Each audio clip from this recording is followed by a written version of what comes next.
হৃদয়ের ক্যানভাসে আঁকা সবচেয়ে সুন্দর ছবিটা হলে তুমি। আমি তোমার ঠিক ততটাই ভালোবাসি যতটা শব্দে প্রকাশ করা অসম্ভব। আমাদের গল্পটা হয়তো সাধারণ, কিন্তু আমার কাছে তুমিই সেরা।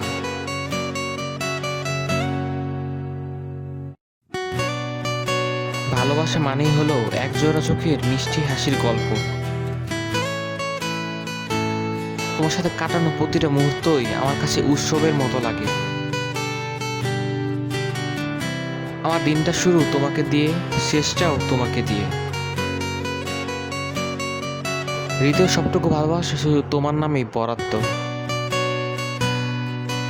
পারফেক্ট কেউ হয় না, কিন্তু তুমি আমার কাছে একদম পারফেক্ট।